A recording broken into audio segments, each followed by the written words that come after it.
Thank you so much. Wonderful. So now I'm going to call up Marla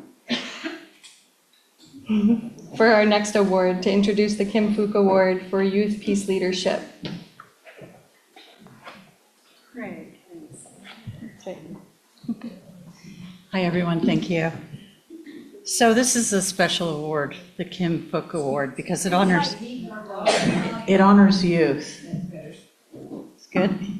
So in 2015, Kasha, my daughter, who's photographer tonight, she won the very first Kim Fook Award presented by the Canadian Voice of Women for Peace. So that's why I think they asked me to come up here. But we like to keep it low-key. Anyways, this year's award goes to an incredible young woman. Aresa Menal Afazal is a Winnipeg-based youth leader, peace advocate, and student focused on peace, youth, voice, and social justice, with experience in national and international spaces, such as the NCCM, Leadership Student Summit, and the Youth Nuclear Peace Summit.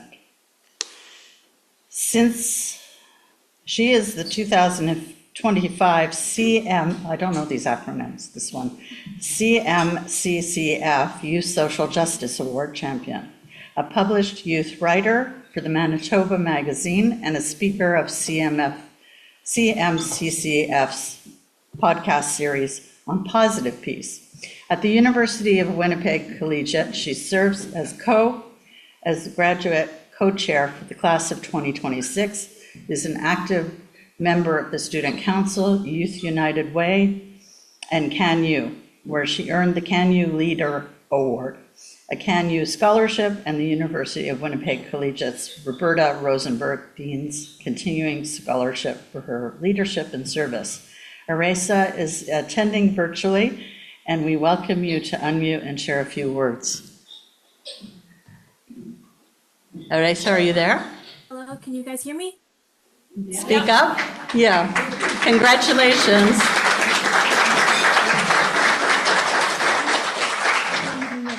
I'm sorry that I'm not able to attend virtually, but I'm really honored to share the stage with other amazing peacemakers around the world, or around Canada. I'm deeply honored to receive the Kim Fook Award for Youth Peace Leadership. To be connected to Kim Fook's story is incredibly meaningful. Her life reminds us that even after unimaginable pain, compassion and courage can still guide us toward healing and peace. I want to begin by thanking Allie McDonald and the entire team at Canadian Voice of Women for Peace for this recognition and for the work you do to uplift peace building in our communities. I also want to express my heartfelt gratitude to the people who have shaped who I am. Thank you to my teachers and mentors who guided me and challenged me to think more deeply about the world. Thank you to the organizations and communities that have given me spaces to learn, lead, and grow. And most importantly, thank you to my family and friends who have supported me every step of the way. I want to especially thank my parents and my sisters. Your constant encouragement, patience, and belief in me have shaped who I am more than you know. I would not be standing here without you. Receiving this award also reminds me that our work is far from finished. While we gather here tonight, there are people around the world living through war, displacement, and injustice. Families in Palestine, communities in Congo and Sudan, and many others continue to endure violence that the world too often overlooks. Their lives, their voices, and their futures matter. Kim Fook teaches us that what it means to be strong in the face of pain. I think part of that strength is refusing to look away. It is choosing compassion over indifference, and choosing to stand in solidarity with those whose rights and humanity are being denied. I'm grateful to be part of a generation that believes peace is something we must actively build. Through empathy, through courage, and through a commitment to justice, we all have a role to play. Thank you again for this incredible honor. I will carry it with deep gratitude and with a continued commitment to working towards a more peaceful and just world. Thank you.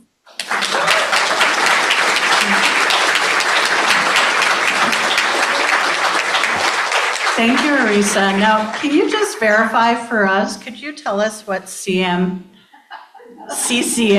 stands for?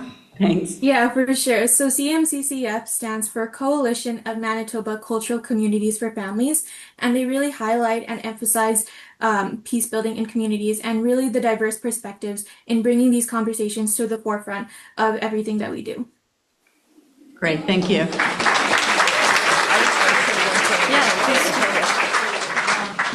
Thank you, Marla, for presenting the award and thank you so much, Arisa, for your acceptance speech and for the wonderful work that you're doing.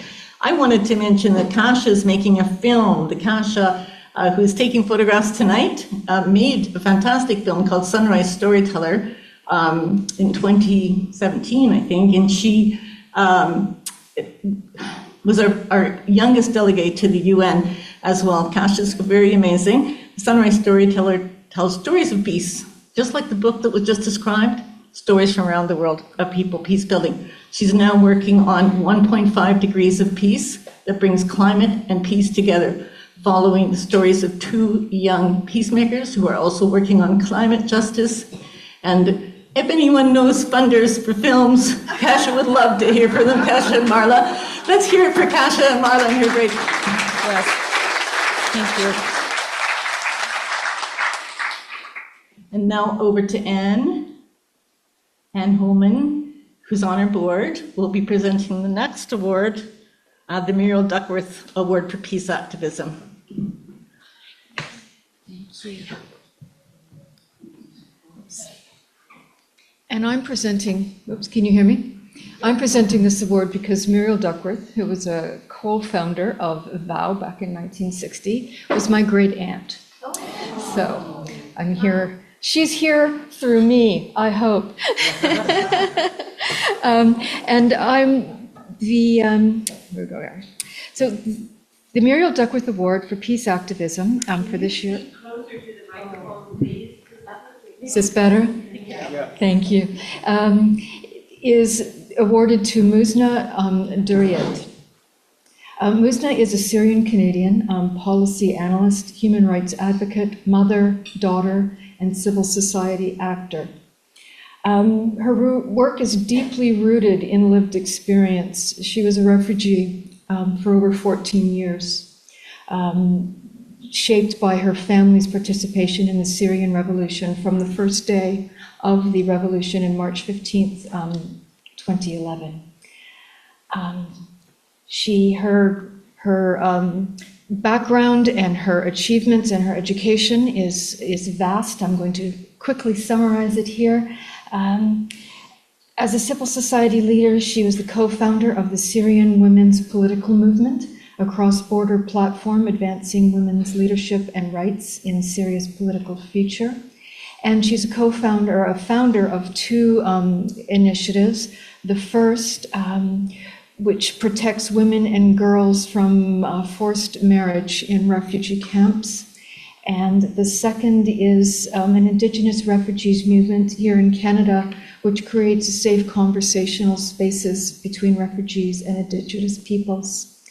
Her work bridges local and global efforts, connecting human rights and she advocates worldwide. Her professional work follows the same course. She has worked for the Nobel Women's Initiative, where she's advanced feminist and peace agendas on the international stage. She's worked as a development officer for the Syria Civil Defense, the White Helmets Group, and she's worked here with the Canadian government doing policy analysis. She can't be here today. She's actually in Syria. She was originally planning to speak to us live, but the connections are not great and not reliable. Ours aren't so good either. So I don't know, are we going to try to play her video? Excellent.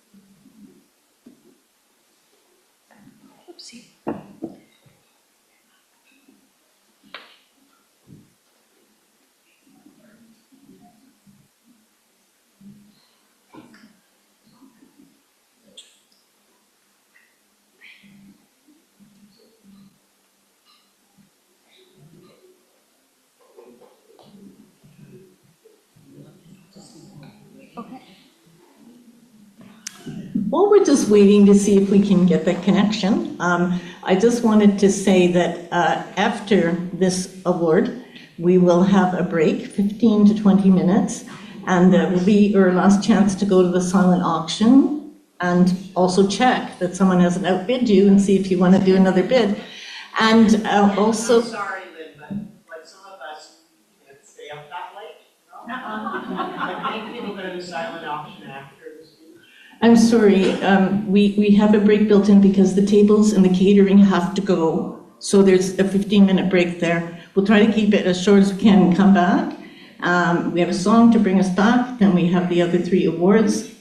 And we will, you can grab a cup of coffee or tea when you go. Please take your mug with you if you'd like to have a cup of coffee or tea. There'll be some more mugs there, but if you've got one, bring it with you. And yeah, I'm sorry about keeping you up late. We're supposed to be done by 9:15. We'll have to see how we do. We've had a few technical glitches, and let's just be prompt when we come back from the break. Thank you.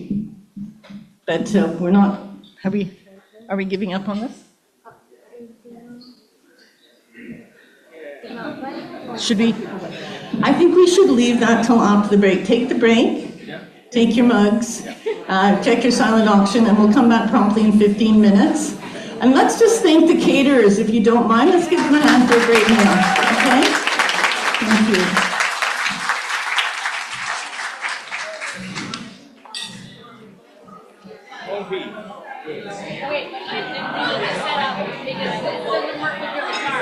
No, this works with my guitar. Really? The guitar plugs into that. No, but my point is, this creates an award. You know, I wanted to move that. that's exactly what I'm saying. We have to watch the setup. Oh, okay. Can I turn this off for a second?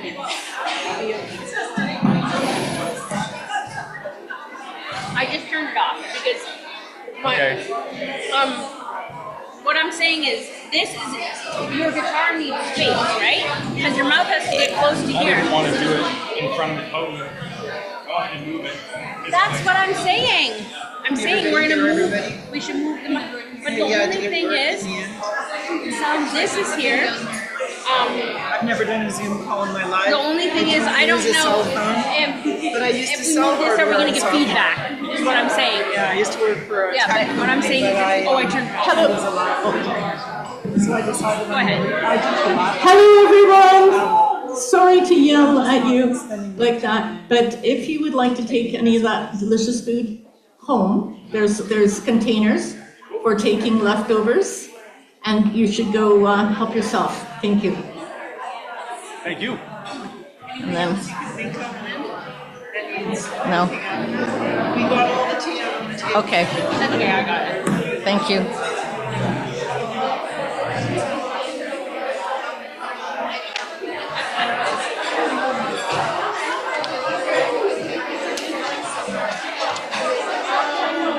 I don't know, but right after that.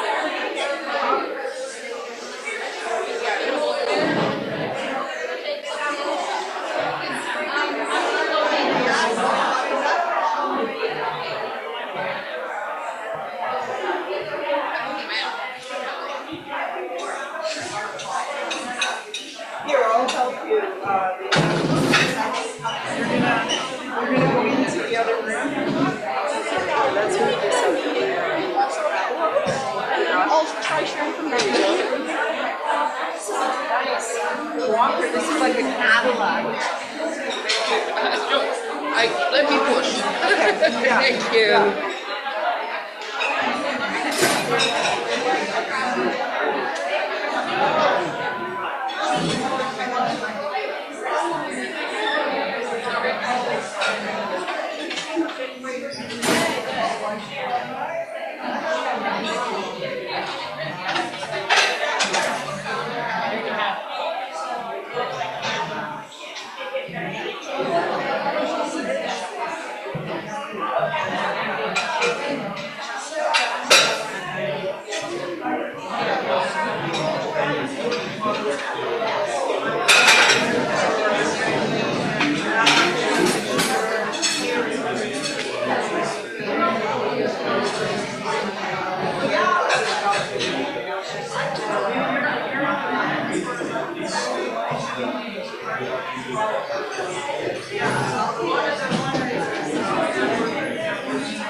The woman accepting the award on behalf of her friend would like a picture of the award with a member of Val and herself.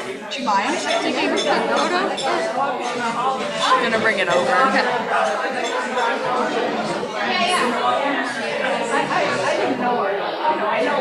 All's going well so far. You're funny.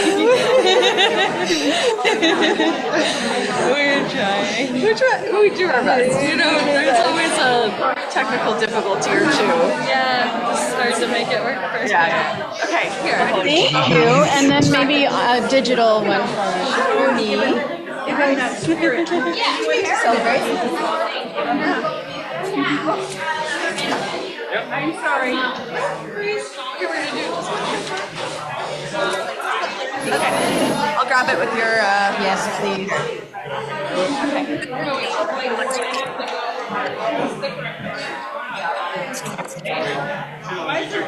There we go. I think we are good.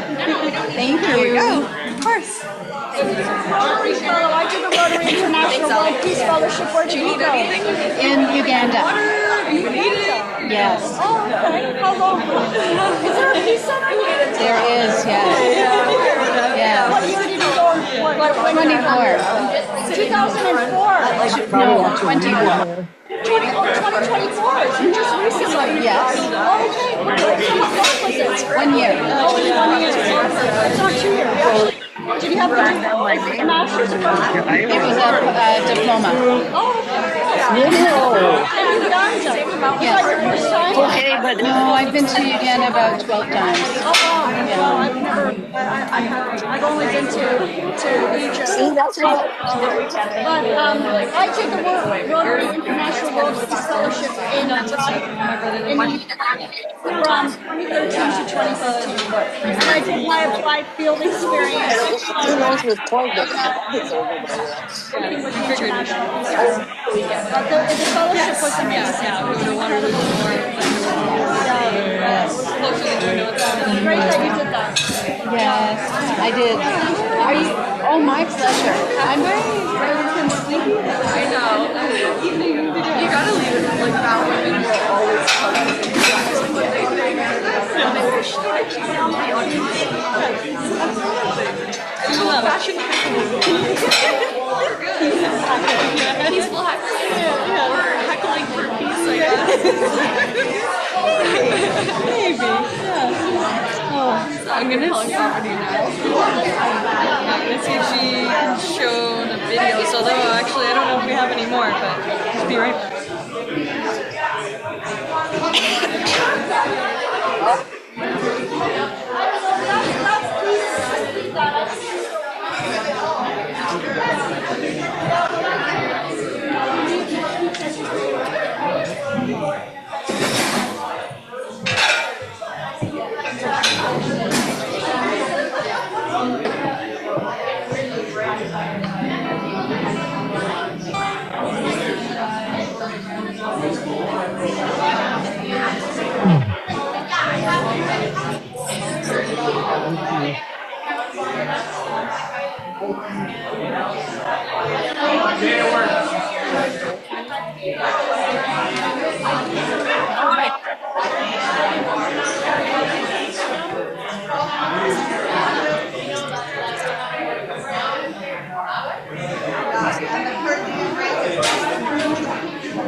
Oh my God.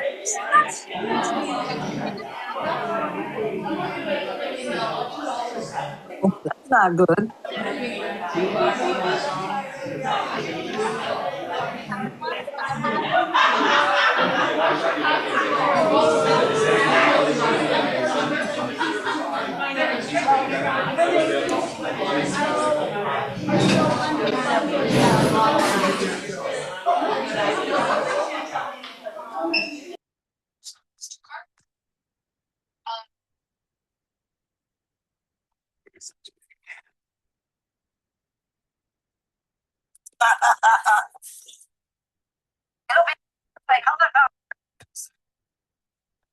I need regular care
Lucky, my, my kids, my kids had to sit at the table.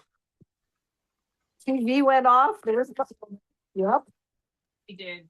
you did, and the TV went off. Didn't have to worry about phones. Did you have to?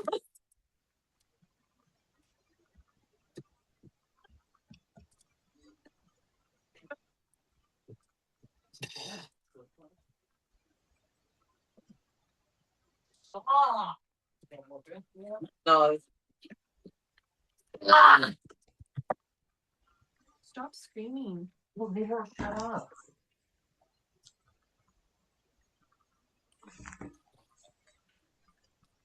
Taking his collar off. Okay. Yeah, taking his collar off. You see, his voice is changing. Leave him alone. Already. It's still changing. You think it's changing more? Yeah. I haven't heard a change. I've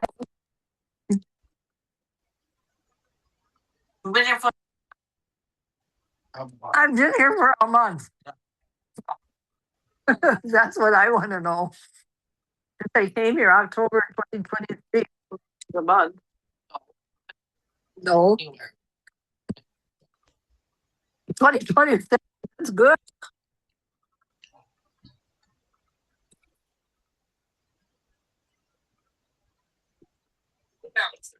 Yeah.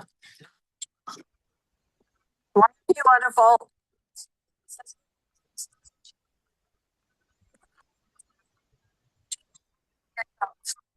No, don't stop. You know what Raven?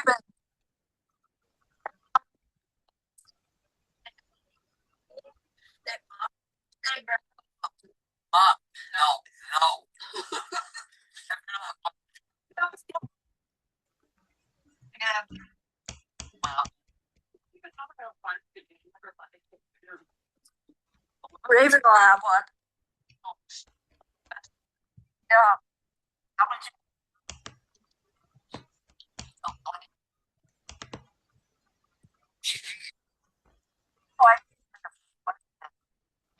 Oh, that's no.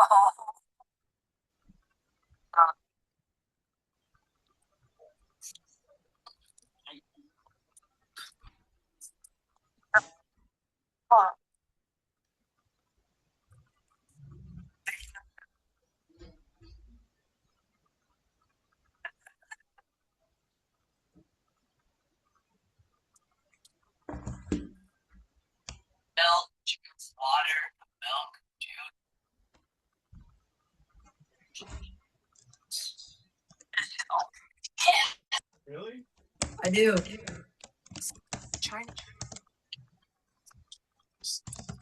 No, I'm not.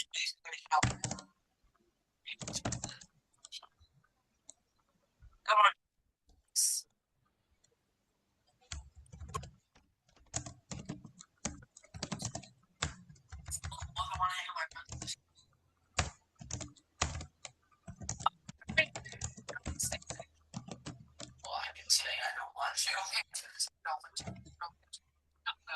Do I get to go?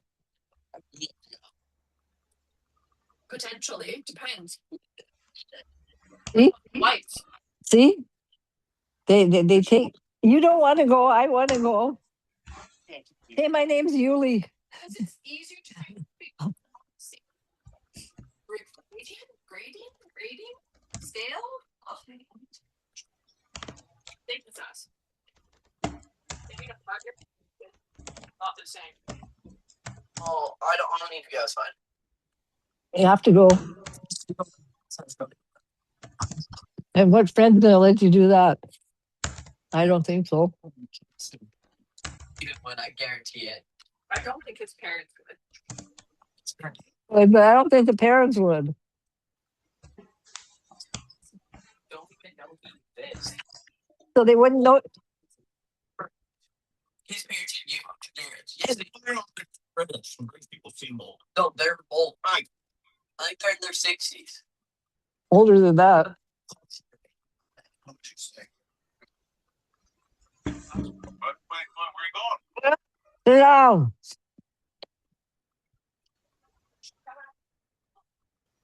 Okay. All right, when you died, it's my fault. But she almost died. She could have died if nobody was here.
Okay.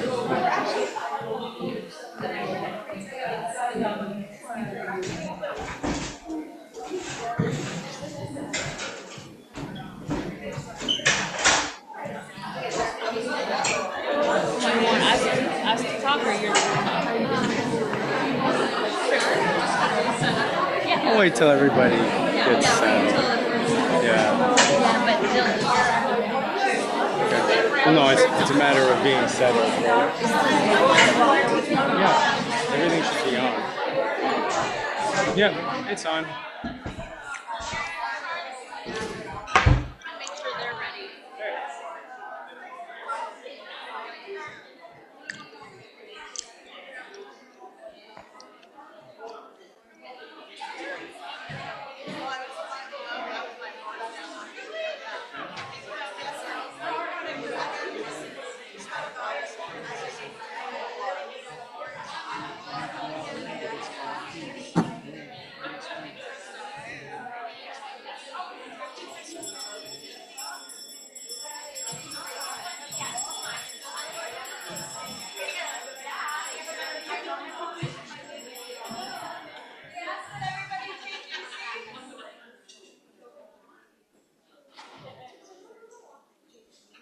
All right.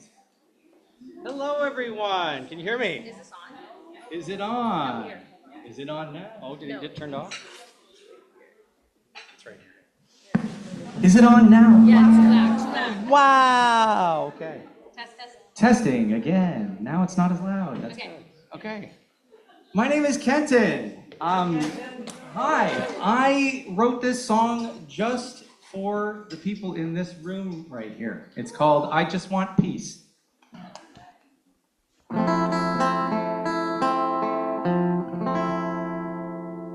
I don't want guns. I don't want guns. I don't want to fight. I don't want to fight. I want to get along I want to get along. and treat everybody right. I don't want a war. Don't want a war. I just want peace. I just want peace. From north to south. From north to south. From west to east. So let's get close. Hold my hand real tight. Let's get together and make everybody feel alright. Let's make some love or nothing changes.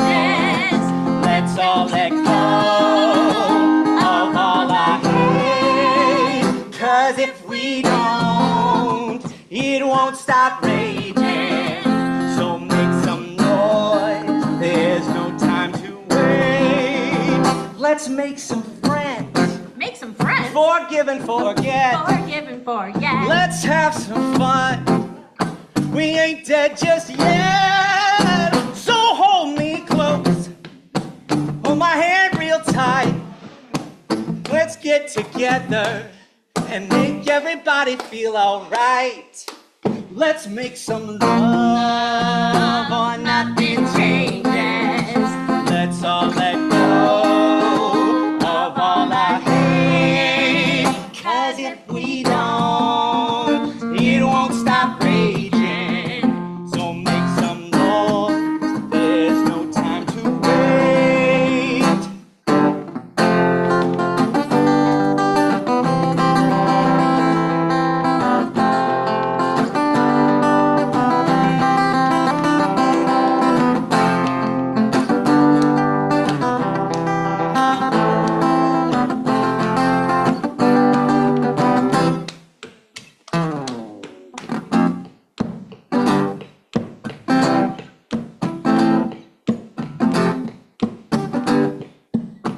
All right, here we go.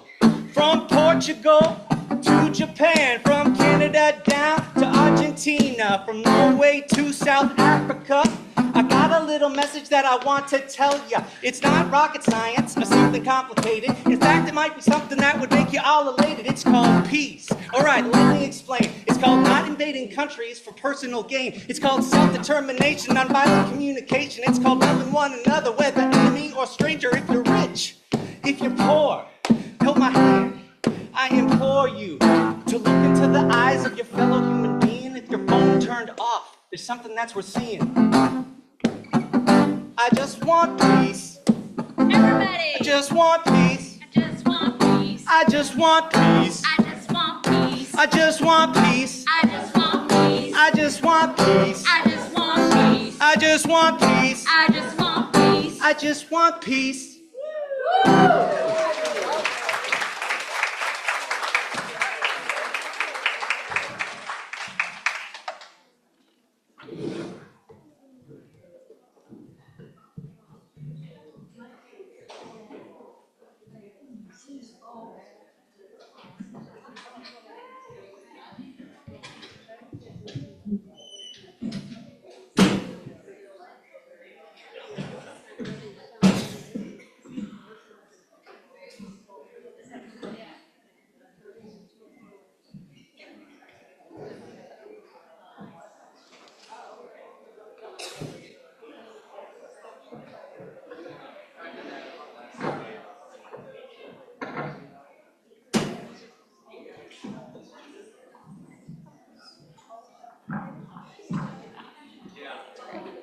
Perfect. How about we give them one more round of applause? That was awesome. Amazing. So we were able to get one of our videos working. So we are going to show the video from Musna Dureed receiving the Mural Duckworth Award. So I'll give space for that.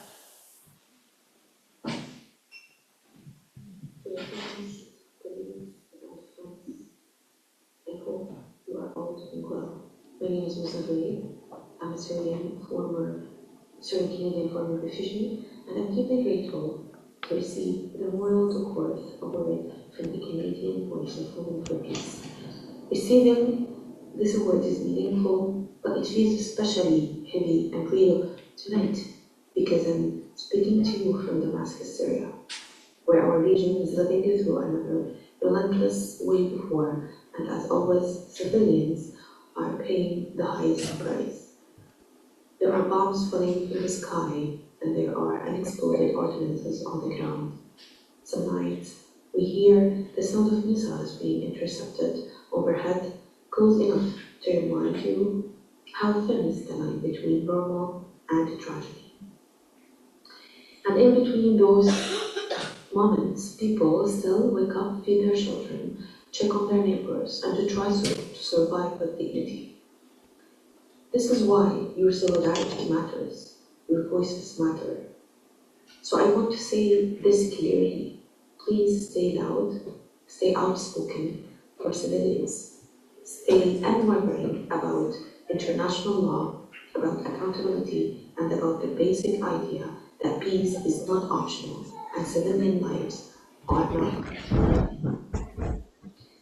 This award will stay with me as a reminder, not just as a recognition, but of responsibility. It will remind me to keep working to protect civilians, even when it feels impossible, even when destruction is easy and saving lives is hard. Thank you for standing for peace, for justice, and for each other. And thank you for honoring me with this award. Thank you.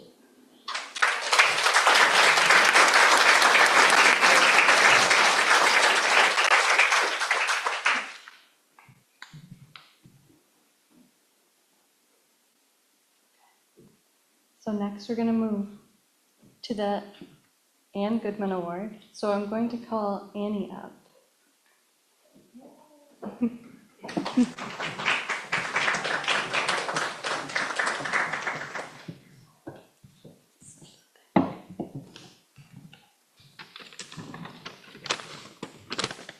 I'm not this tall.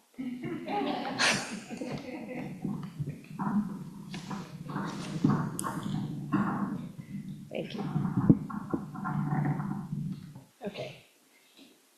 Good evening, members of Voice of Women for Peace. Oh, can you hear me now? Yeah. Okay. You have to hug the mic. Okay. All right. Good evening, members of Voice of Women for Peace and honored guests. My name is Annie Luck, and it is my absolute delight to introduce Dr. Reva Joshi, a star in the constellation of our longing for a community of care and nonviolence. I'm reading this introduction on behalf of Catherine Winkler, who would love to be here in person this evening. Dr. Reva Joshi is an associate professor emerita from the Ontario Institute for Studies in Education, University of Toronto. She is a founding board member of the International Gandhian Institute for Nonviolence and Peace Canada and a current co-chair of the Mahatma Gandhi Canadian Foundation for World Peace. Reva comes from a family dedicated to creating a better world through peace, justice, and nonviolence.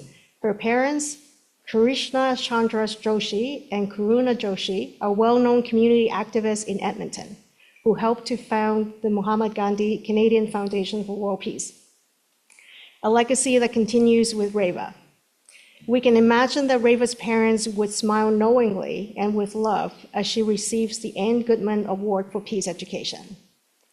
With 30 years as an educational researcher, educator, and peace activist, Dr. Joshi continues to bring insights based on Gandhian principles into classrooms, professional development, youth workshops, mentorship programs, communities, podcasts, and beyond. She has held workshops locally, nationally, and internationally. Recently, she has been a Nova Scotia Voice of Women keynote speaker at the Science of Peace and Disarmament Youth Conference in Pugwash, Nova Scotia. In the yearly Experiencing Gandhi workshops, Reva brings together local and international activists in Tamil Nadu, South India. Mark your calendars for November. You will be welcome with open arms. Peace education for Reva is expansive, inclusive, and unwavering.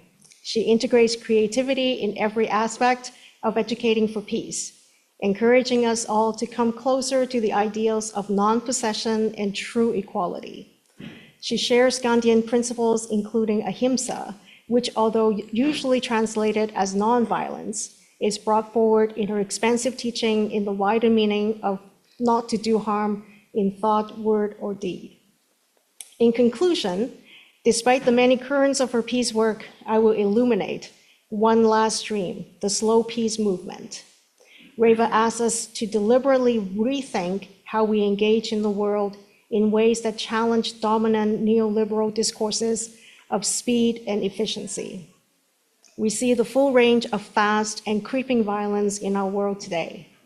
Slow violence is incremental yet dynamic across time, and is linked to what we see around us in the collapse of multilateralism and environmental degradation. A slow peace response to this degradation is alive within the legacy of these very awards embodied by the work of Dr. Ingrid Waldron, last year's recipient, who continues to elucidate environmental racism in Canada. We celebrate lifetimes of dedication. Dr. Joshi is committed to that kind of sustained action that brings us together here. Let us uphold action that includes key Gandhian principles such as equality, ahimsa, non-possession, non-exploitation, trusteeship, and nonviolence. We can step back to deliberate how we can engage in the world together. Reva's commitment to sustained action through a variety of forms and practices reminds us that small steps together with constant rethinking, educating, and action will move mountains. Thank you, Dr. Reva Joshi, for your spirit and inspiration.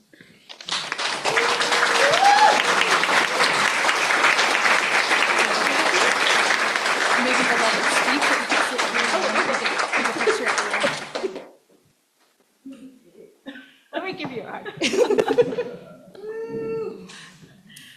I want to meet the person she was talking about. What I have for you in a second is a poem. I thought I would give you that by way of my words. And I just want to give you two things to begin with. One is that it's based on an assignment that I used to give my students in teacher education. Some of you might know the I am from poems. So this is my I am from poem. The other thing I want to say is that I'm using a word in here that I have made up. And that word is siblet. It is my gender-inclusive word for the children of my siblings. So you will get that. My siblets. Let me get this a little closer. I am from a place where the sky goes on forever and is created of such magical light that it fills me with hope every day. I am from a tradition that in its best aspects shows itself in ahimsa and seva. I am from great-grandparents, grandparents, parents, uncles and aunts, siblings, siblets, and kinship grandchildren whose names would mean nothing to you, but to me, each is the source of inspiration and the soul of love. I am from teachers and students who have gifted me with many moments of challenge and wonder, optimism and growth. I am from friends and family. I'm from friends and colleagues and found family who have allowed me to live and work alongside them, learning together to imagine our own ways to peace. And in this moment, I am from deep awe and gratitude for everyone in this room and elsewhere who joyfully dedicate themselves to the betterment of this world.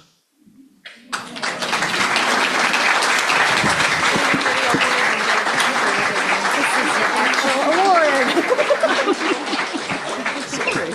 We'll get one together if that's okay. Okay. We're going to get this picture. Where's the picture? You gotta go this way, sorry. Yes. Where, I'm sorry. Didn't know where I was.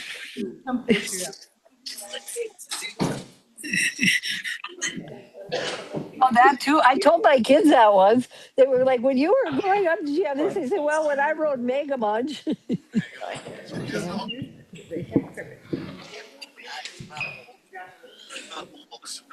They're old. They know what Wonderful. Mega Munch is. Oh, okay.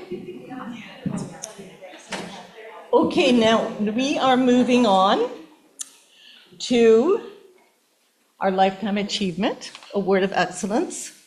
And tonight we have two recipients. It's actually been 2 years since we had our last awards dinner. We weren't able to do one last year, so we're very glad that we can do it this year. And I should let you know that the people who are receiving the awards tonight were nominated through our nomination process. So if you're on our newsletter, you get notified when the nominations are open and when they're closed.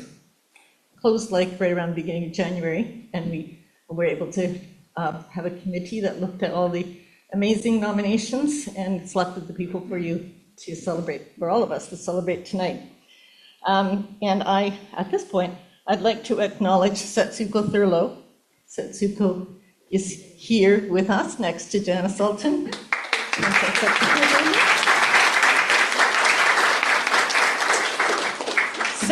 Setsuko survived the Hiroshima bombing, and she has her entire life worked for the ending of the nuclear threat. She's worked for nuclear disarmament tirelessly here in Toronto, around the world, and at the United Nations. And she co-accepted the 2017 Nobel Peace Prize for the international campaign to abolish nuclear weapons. She's an honorary VOW member and the first winner of our Ursula Franklin Award. And we are honored that you've joined us tonight, Setsuko.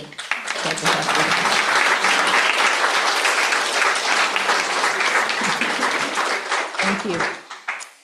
So we, as I said, we have two nominees that we accepted tonight for this Ursula Franklin Award. And one is in Regina. Okay, this is a lifetime of work that Florence Stratton has made. She grew up in Regina in the 1940s and 50s, went to university, and then her real education began in 1968, when she went with Cuso to Sierra Leone, where she learned, among many other things, that colonialism is not the civilizing mission that she had been taught it was in school, but rather a system of oppression and exploitation. In 1994, Florence moved back to Regina and soon became involved in a number of peace and justice activist groups. So her reputation is legion in Regina. We may not have heard of her here before tonight, but now we're hearing of her across Canada with these awards.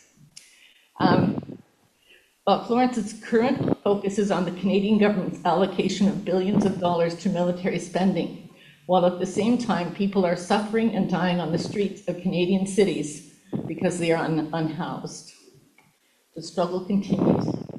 Florence is attending virtually, and we welcome you to unmute and share a few words if we can get our tech to work.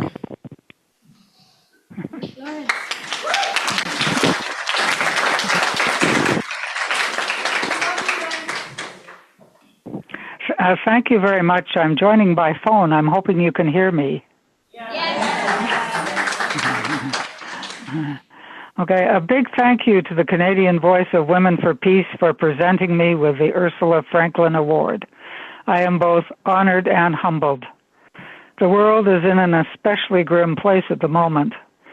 My thoughts are with all the people who have bombs and missiles falling on them. But we must not lose hope or determination. But before going to that, I have a few more thank yous. First to my nominators, Kathy Donovan and Deb Karpa. You both deserve an award, as do so many other Regina peace and justice activists.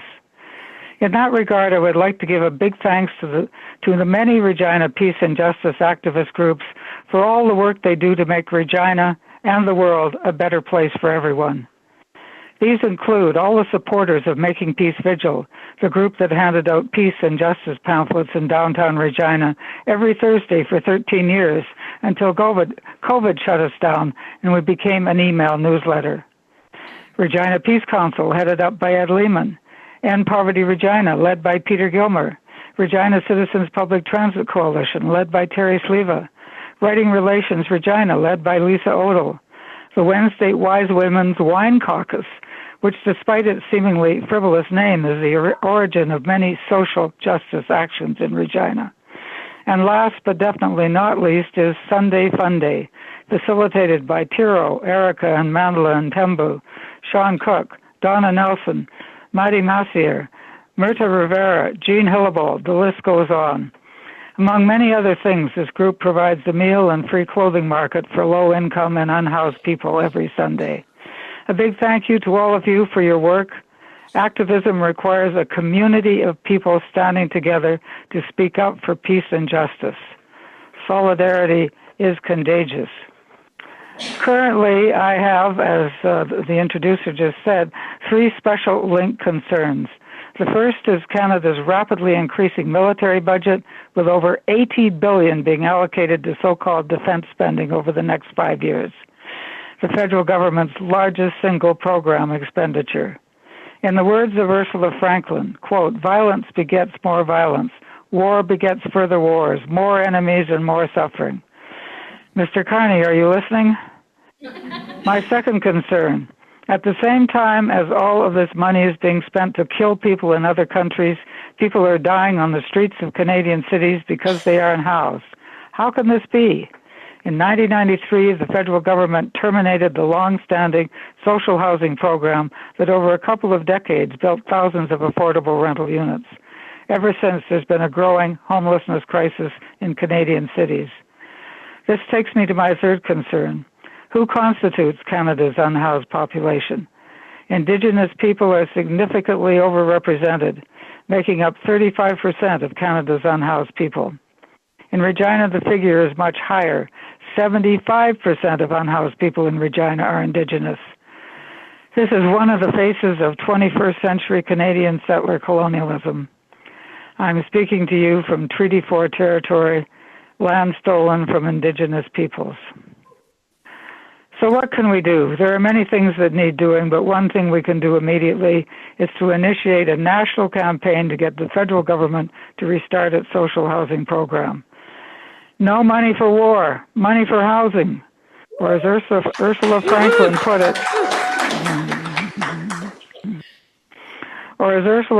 put it, quote, "A true commitment to peace means a commitment to equal justice for all. The struggle for peace and justice continues. Thank you."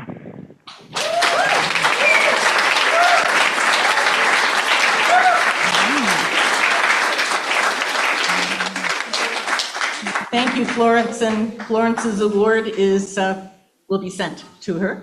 Thank you, and I'm now handing over the mic to Charlotte, I believe. Charlotte?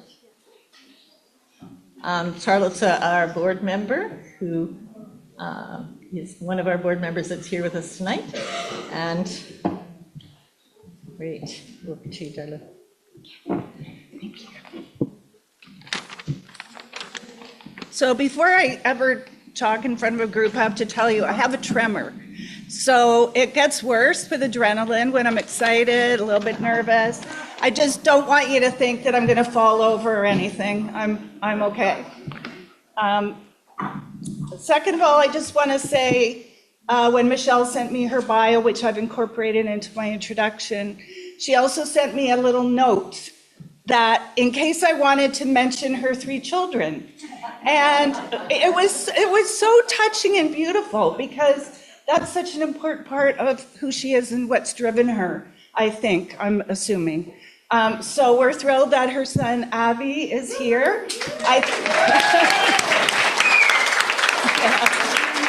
I think we all know what Avi's up to these days. Their eldest daughter, Alana, who was running the Stephen Lewis Foundation, which was so instrumental in dealing with the HIV issue in Africa, is now the CEO, and I'm sorry, I've forgotten the name, but it's Rainbow Railroad. And her youngest daughter, Jenny, is a casting director, and she's quite infamous now because she cast the two leads for Heated Rivalry.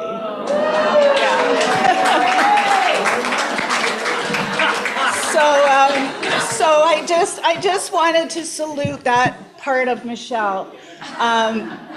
Because it's so important. Anyway, I've incorporated some of Michelle's bio into my short introduction. I'm just going to read it. Okay. Thank you to everyone in this room and to those joining us on Zoom for being here tonight to celebrate these 6 exceptional women. Each of them reminds us that the work of building a more just and peaceful world happens in many places and many ways. With deep gratitude to Susan, Arisa, Musna, Reva, and Florence, it is now my very special honor to introduce our keynote speaker and the recipient of the Ursula Franklin Award for Lifetime Achievement, Michelle Landsberg.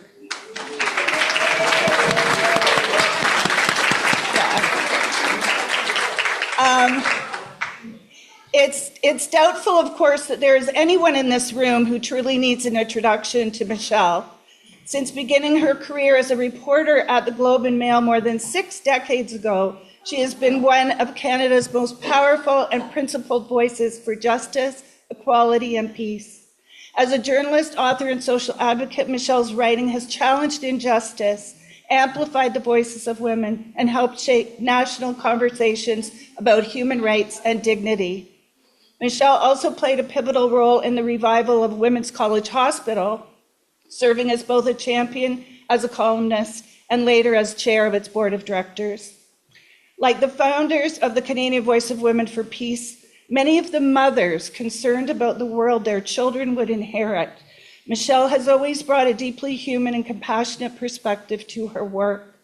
It's no wonder that her column in the Toronto Star became one of the paper's most widely read and influential features for a quarter of a century, encouraging generations of readers to think more deeply, question more openly, and imagine a more peaceful and just world.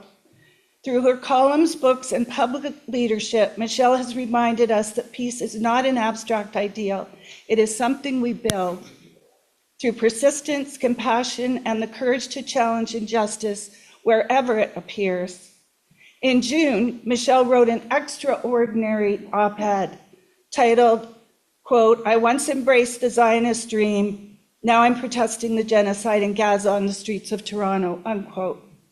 At the same time, she founded Women in Black Toronto, building a community, getting signs printed, organizing, and turning conviction into visible activism. On June 6th, at the corner of Yonge and Bloor, I was humbled to stand with Michelle and more than 300 other women in silent witness against genocide and occupation, and in support of the right to life and self-determination for the people of Palestine. In that moment, Michelle's written words became public action. She wrote, "Not in our name, not now or ever, not to anyone. We will not let threats and abuse choke our humanity into silence. We cannot and will not be silently complicit anymore." Tonight we celebrate not only such a remarkable life and career, but also the lasting impacts of her words and her example, an example that encourages each of us to truly live our values. Please join me in warmly welcoming Michelle Landsberg.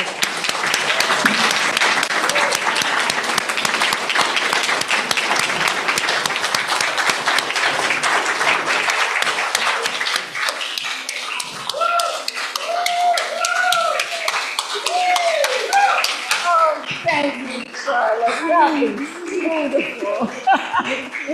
Thank you. Thank you so much. Yes. Oh, good. Can you all hear?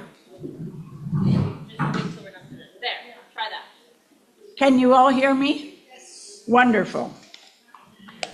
Thank you for that wonderful, warm welcome. That's extraordinary. I admire you all for still having the energy. Anyhow, it's, to me, this is a profoundly significant, disturbing, and electrifying moment in history for all of us. The amazing confluence of events. And I feel it deeply that I should be offered this honor along with these other just so admirable women at a moment when the beautiful steadfastness of Voice of Women and the memory of all those splendid women who shine in the annals of your work are vividly relevant again.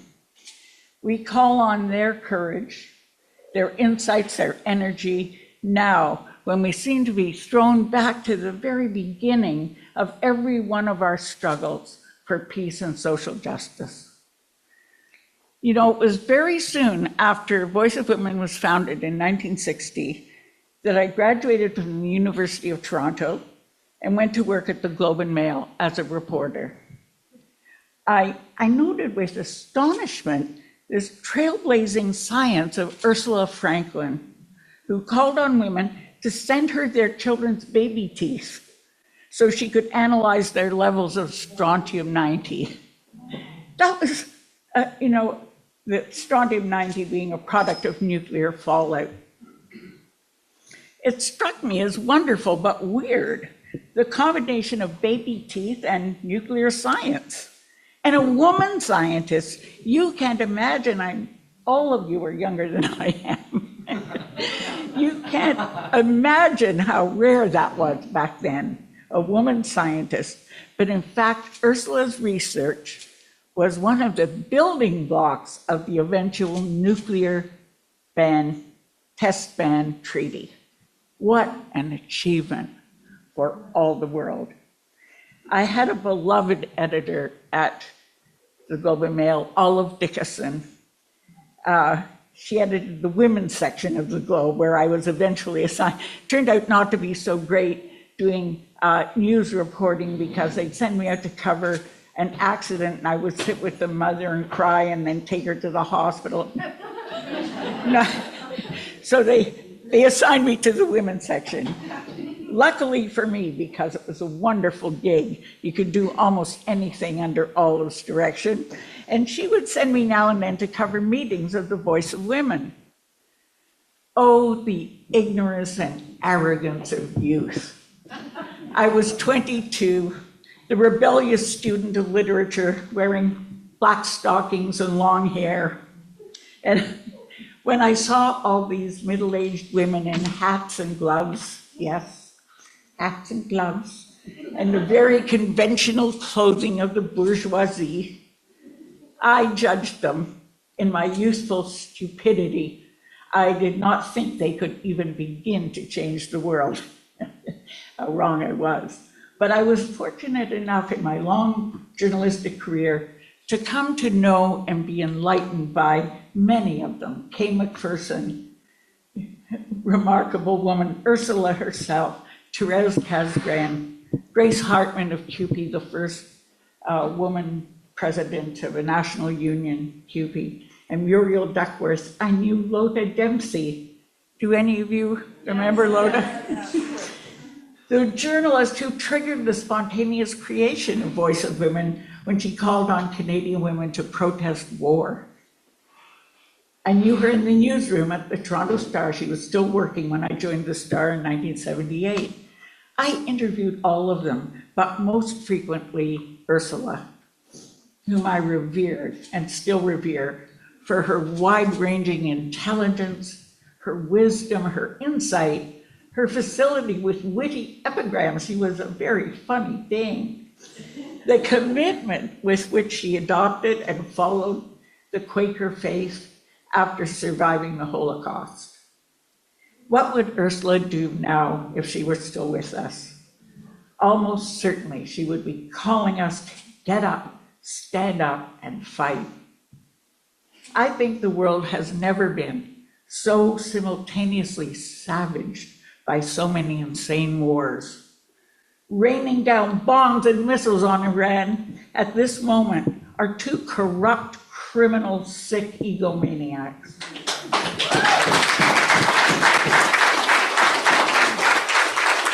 They're setting the whole Middle East on fire in order to avoid the exposure and punishment of their personal crimes.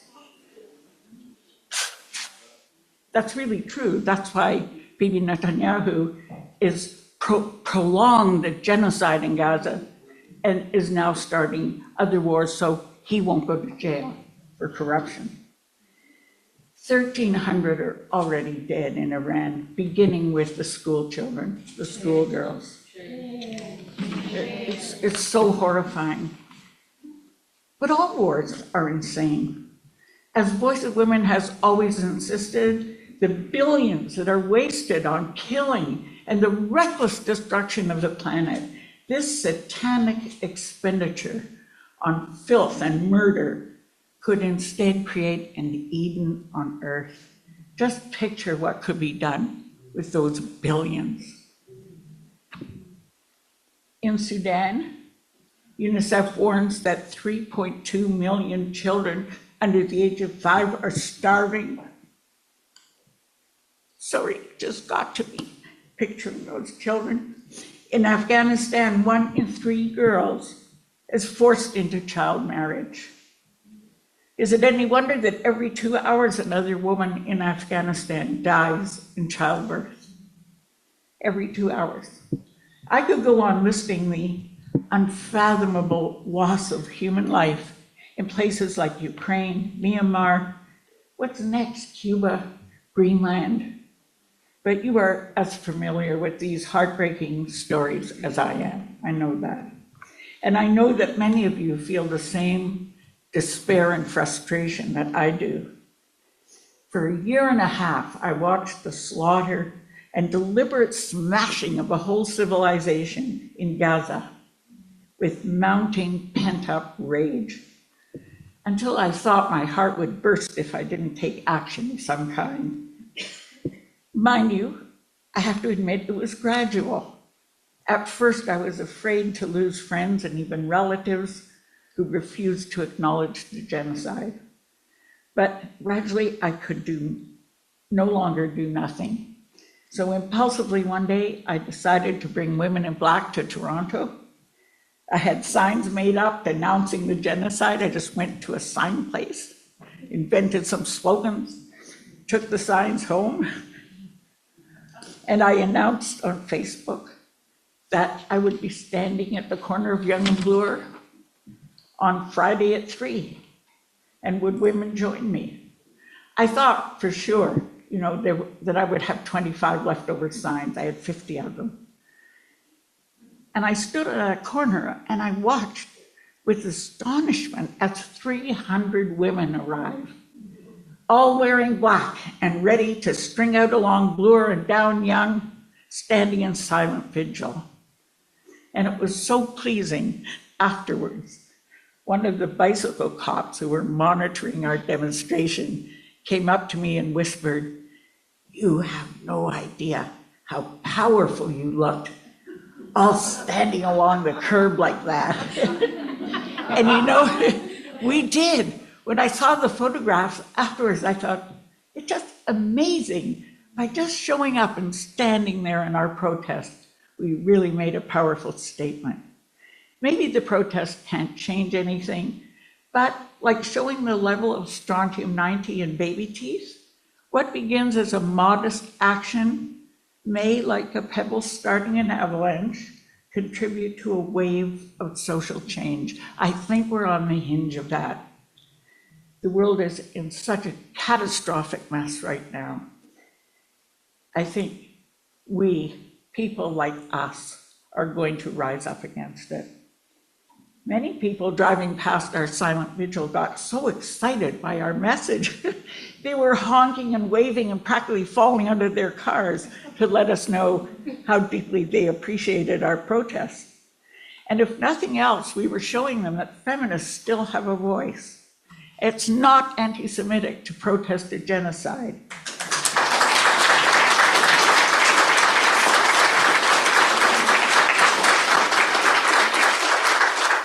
And the tide of public opinion is most certainly turning against Netanyahu's war crimes.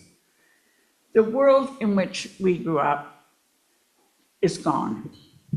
We are surrounded by ruins and human wreckage, unthinkable cruelty. When I think of ICE in the United States and what they're doing, it's so unbelievably cruel. Rampant injustice, rising hatred on all sides, bigotry, racism everywhere, instead of the cheerful optimism that I remember from the 60s and 70s. Our own Prime Minister, who impressed the world with his statesman-like speech at Davos, turning the page, who promised so much progressive legislation before he was elected, from refunding the CBC, yes, please, to taking serious environmental action. He promised that. He serenely flipped the script the moment he took power, cutting social services, health funding, demanding deep cuts to the CBC, eliminating 40,000 public service jobs, and horrifically, as has been talked about here tonight, pledging an unimaginable 5% of our GDP to militarism. Well, there's nothing to do but begin again. I predict that the feminist movement will rise again because it must. We got the signal, didn't we, when Carney eliminated the position of Minister for Women and Gender Equality in his first days in office. That's one ministry he canceled. We've been here before. In the 1990s, after the great surge of feminism in the 70s, the capitalist media worked in unison to discredit and suppress the women's movement. They pretended that skimpy clothing and hooking up with strangers for quick sex in a bar bathroom were somehow the bold new path to liberation. Strangely, everything they promoted as women bravely reclaiming their sexuality, deep cleavage and plumped up Botox lips, was exactly what men wanted women to be like in the 1950s. Strange. And this is what benefited manufacturers and advertisers the most. They made the mere word feminist so abhorrent that it virtually disappeared from the media for 15 years. And believe me, I was watching. I was noting the word feminism had vanished from the media. Young women were so easily seduced by all that propaganda. I remember a Star feature in which the reporter found students who said they didn't need feminism because they had pussy power. Consumerism was dolled up as this great step forward for women, and the innovative social analyses by feminist thinkers were shunted aside in favor of celebrating women in business. Think if I ever see another story about the first woman running Enbridge or something, my brain will go on fire. Ursula Franklin wasn't fooled by this nonsense. Here's a quote from Ursula. I just loved her. I loved talking with her. There wasn't a word that wasn't precious. She said, feminism isn't an employment agency for women. It's an alternative way of ordering the social space in which women are the prototype rather than the men. It's based on collaboration rather than competition. As a youngster, I still remember my feeling of joy that one could look at the earth differently. That's feminism, seeing the same world with different eyes. So pick up your placards. It's time to march again. Time to reclaim that defiant joy. We will remind the men who hold power now and who go on and on with the destruction of the planet and the crushing of human well-being. We will remind them that we, the women, say, if there is no justice, there can be no peace.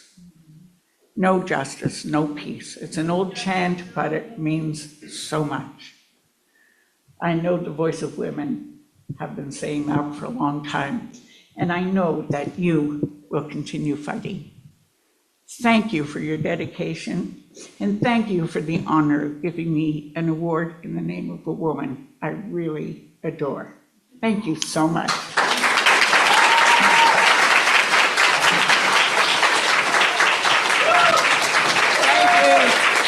Thank you.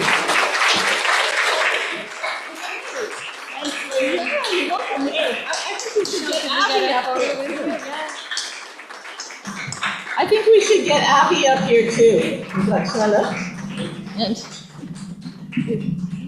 Avi's campaigning across the country, and he surprised me so much by walking in here tonight.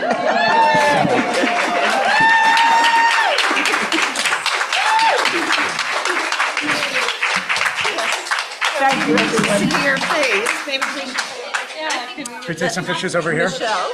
Come over this way. You want to get away from our photographer's here. Yes. Thank you. Flowers. Oh, flowers. Flowers, you're talking my language. There you go, Mom. Oh, lovely. Thank you.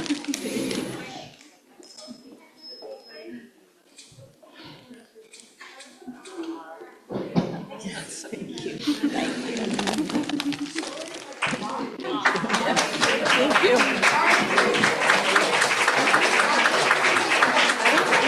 Yeah. Like for what the auction results. Oh, people are gonna have to go find their items, right? We don't know. No one knows who won what. They have to go check. If they want to bring an item home, they have to go check. Okay, everyone, we have a few. I wanted to say you were amazing. Oh, thank you. Thank you. We are so grateful you've all come tonight. And what an amazing evening. Haven't we had an amazing evening here, folks? Yes. Very good. You up? Yes, Ali's going to close out the evening in a moment, but I get the opportunity to thank all the donors for our silent auction, all of you who showed up tonight, all of our award winners and all of those who nominated them. I get to thank the subcommittee that put tonight together. And that's Charlotte, Marla, myself, Ali, Sylvia Grady, Linda Feldy, and our photographer, Kasia Slavner, brought you this evening, along with the volunteers who helped serve tonight. Thank you to Petra and Chen Yu, and to Ronnie. Ronnie's been great, and many others have pitched in tonight to help us out.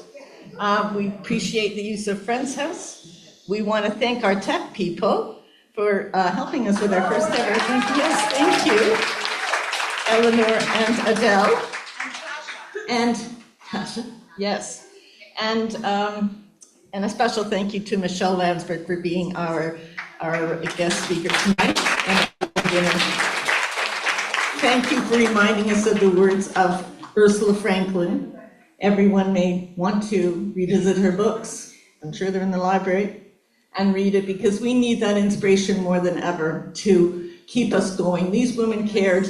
They did their best to build a nuclear-free world, and it is up to us to continue that effort and not give up. Not give up. Women around the world are working on this, and we can be part of that movement. And yes. Okay, thank you. Okay, and I'm just going to hand over to, we really like being intergenerational in Voice of Women for Peace. So, some of us are like, I'm 74, some of us are up there, and many ages above and below. And a special thank you to our coordinator, Alan McDonald, who is just incredible. And come on up, Alan. Yes.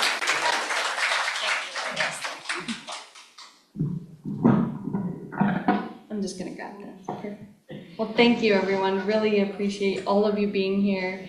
I just wanted to share a few words. As we've heard and know, there's so much going on in the world right now.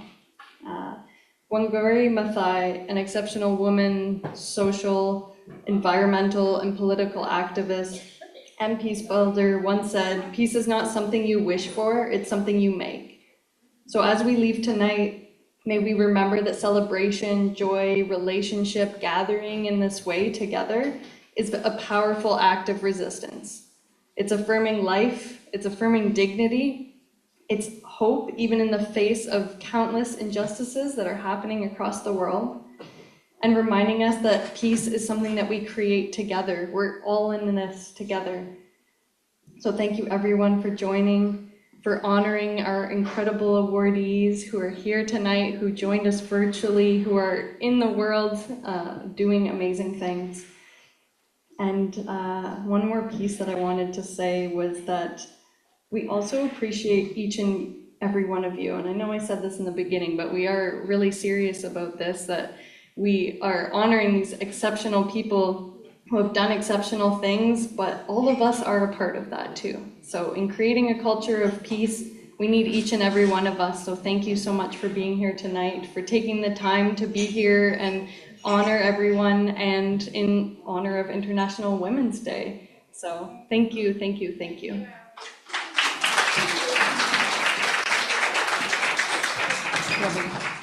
I also want to thank our patient online attendees. So we welcome them, and one of them is my co-chair, Hannah.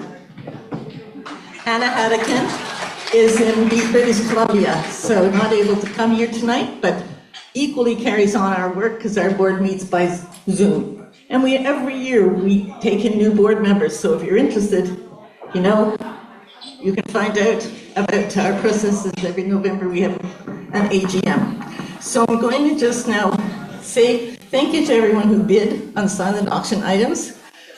Rather than stand here and read a whole list, because there were a lot of items, could you please go and check your items before you leave, see if you are actually the winner, and pay Margaret. Where are you, Margaret? Margaret, right here, will be at the desk in the front room. Yay, Margaret. Thank you. You too. And again, I just don't even want to say goodnight to all of you because it's just been so amazing to be here together. So what did Michelle end her talk with? She said, no justice, no peace, right? Let's do that a few times. No justice, no peace. No justice, no peace. No justice, no peace. So there we go. We go out and change the world. That's what we do. Thank you. Thank you. Oh my God, Lise and Kenton. Did you enjoy the music, folks? Let's give them a hand. Thank you. You made those songs for us tonight, written for us. So fantastic. Thank you.